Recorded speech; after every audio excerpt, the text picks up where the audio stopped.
So, in today's podcast, I would like to discuss with everybody the customer journey. Who is your customer? Where do you want them to go? How will you maintain that relationship?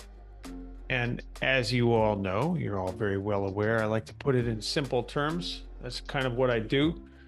I try to make simple out of the complex. So that's what I want to do. I just want to cover some of the basics. We have longer programs, longer podcasts, longer videos and things. So I want to cover some of the basics here. So let me share my screen. So we're going to talk about the customer journey. Okay. Who is your customer? Where do you want them to go? And how will you maintain the relationship? And those things are really important. Okay. Let's start with number one. Let's start with who is your customer? Okay. So let's pretend we have a happy customer here. And what's really important in any branding exercise or any business is understanding your customer journey and thus knowing your customer. I mean, many times what we do, or what I recommend, is that we put things in buckets. Okay, so pretend you have these buckets here. So let's call them bucket 1, bucket 2, and bucket 3.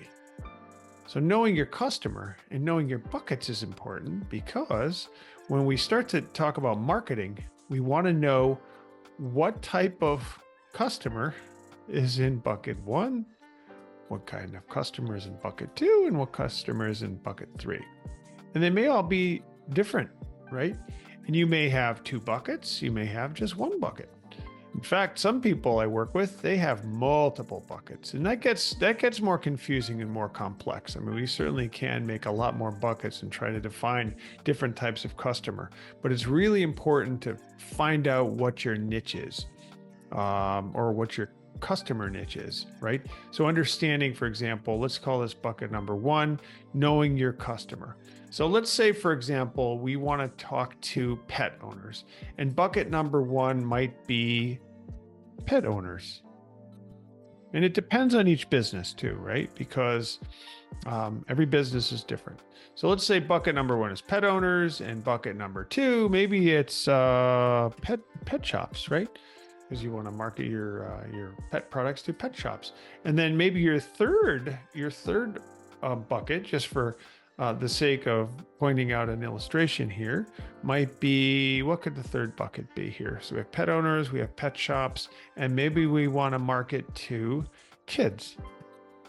And that might be important too. And I'll tell you why. Because let's say you have a pet company or a pet supplies company, and you want to promote to kids because it's about happy little puppies and, making sure the kids are happy. Maybe you have a product that is more kid friendly than adult friendly. So that might be part of your bucket. It depends. I'd have to talk to you about it. And it's part of the onboarding process and the initial conversation. It could be anything. But the point is that let's say, for example, we know bucket 1 is pet owners. We are going to come up with very, very specific and targeted marketing campaigns for each particular bucket. So we know, for example, pet owners, there's a certain bunch of information or criteria for pet owners that we want to target in on when we market to these people. For example, if you're a pet owner and you own a cat and you own a dog, you want to speak to them specifically. If we want to target pet shop owners, we want to target them specifically. We want to say, hey, we know you have a pet shop and we know you rely on quality products, and that's what we have. When you're targeting to kids, you might say specifically, oh, your kids are going to love this. It's real easy for them to play with your dog with this toy, et cetera, et cetera. And that's why it's really important to understand.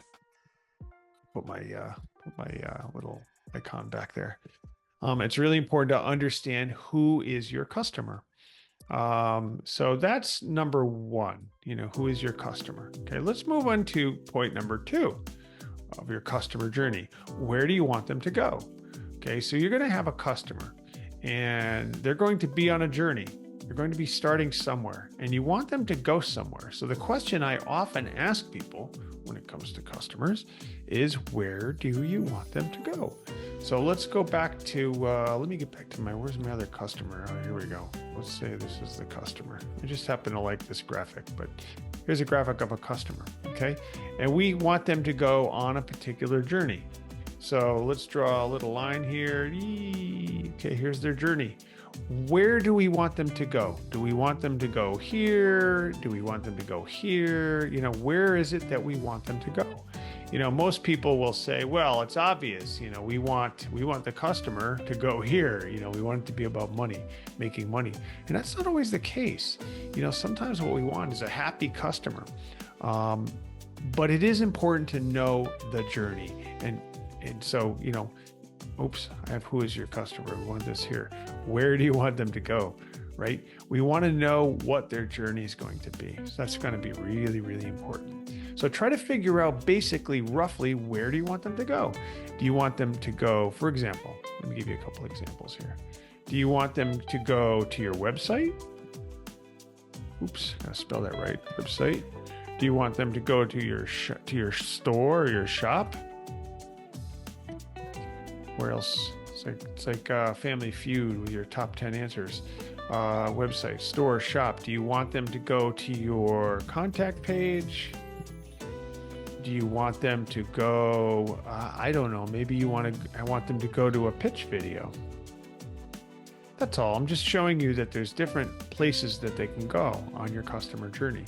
And then you also have to think about after the journey, right? So we have a doorway that they go through, portal, usually your website. And then they go through that portal. We want them to go through the website, and we want them to experience this, or this thing, and this thing on their website. And then what's next? Where do we want them to go after that? And that's when we want to really nurture and take care of our customer. Okay, that's on the other side of the door here. And that we'll get into later, as far as how we nurture our customers. But I always liken it to this. You're inviting somebody through your door into your home, and you really, really want to take care of them. You really want to tend to them and make them happy. That's going to be really, really important because it's about relationships. You want to take care of your customers, and you want to make them really happy, so you nurture those relationships. So that's basically where you want them to go. Okay, so that's going to be an important part of this. The third thing is kind of along the same lines as how will you maintain the relationship? And it's the same thing here. How will you maintain that relationship? That's really, really important because, most people fail to grasp this. And let's say we work on a website or we do social media or whatever it is we set up. How will we maintain the relationship? That's going to be really important. And I always say it's about engagement. Yep, gotta spell that right too. Maybe it's emails. Maybe it's texting. Maybe it's phone calls. Whoa, can't even spell today. Phone calls. Phone calls. Yes. Okay. Phone calls. Maybe it's new programs. I mean, the bottom line, I think you see what I'm getting at here is that we want content. We want new content. We want to have a game plan on how you will maintain that relationship. And engagement is the key here. Okay. You definitely want to engage your customer with all your heart and soul. You want to value them as though they're the most important thing, because in many ways, the customer is the most important thing. I mean, hopefully you're in business for the right reason. You're not just in the business to make money, which is always nice. I always consider that sort of a peripheral thing, sort of secondary. We want to nurture our customer by engaging them regularly with email, texting, phone calls, new programs, content. We have maybe there's new products. We want to do that. Think about new products. There are multiple ways of engaging your customer. So keep that in mind, okay? That's the engagement part of it. So remember, there's three primary things we covered here, which is who is your customer? It's important to know them. Remember our buckets principle. Where you want them to go, okay? And how will you maintain the relationship? Those three things are the basics behind the customer journey, where you want people to go. So if you have any questions or comments, you know how to reach me. Just go to mitchellcreativegroup.com and you can reach me there. Otherwise, if you have my text, you can text me. If you have my phone number, you can contact me by phone, whatever you're comfortable with, and we can have a conversation and talk about your customer journey. But those are three real important things to think about when it comes to the customer journey.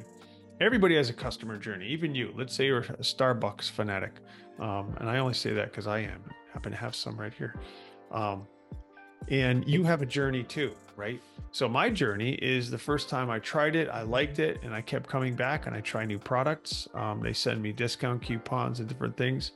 My journey is driving along. I'm walking along the beach. I have a Starbucks cup in my hand. I'm driving long distance. I stop and look for Starbucks. I have a journey. We all have a journey where we are as customers. And that's important to consider when it comes to your product, your service, your business, your nonprofit, whatever. We all have a journey. And these three things are critical to consider if you want to have a successful outcome. Those are the three important factors when it comes to the customer journey.